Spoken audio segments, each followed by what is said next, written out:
Welcome to মনোবল global academy, the hub of scientific happiness. মনোবল স্ফুরিত হোক মনীষীদের জীবন থেকে মানুষের জীবনে। বিশ্বনন্দিত লেখক মাইকেল এইচ হার্ট কর্তৃক রচিত তার বিশ্ববিখ্যাত বই বিশ্বের শ্রেষ্ঠ 100 মনীষীর জীবনীর উপর ধারাবাহিক কন্টেন্ট পরিবেশনে আপনাদেরকে অভিনন্দন। আজকের পর্বে রয়েছে অরভিল রাইট এবং উইলবার রাইট।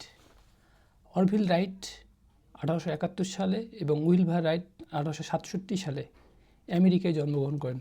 দুই সহোদর মার্কিন উদ্ভাবক যাদের পৃথিবী মনে রাখে মানব ইতিহাসের প্রথম সফল শক্তিচালিত উড্ডয়ন ঘটানোর জন্য। 17 ডিসেম্বর 1903 সাল তারা কিটি হক এ তাদের তৈরি বিমান রাইট ফ্লায়ার আকাশে উড়ান। সেই দিন অরভিল রাইট 12 সেকেন্ড আকাশে ভেসে প্রায় 120 ফুট পথ অতিক্রম করে, যা মানব সভ্যতার ইতিহাসে এক নতুন যুগের সূচনা করে।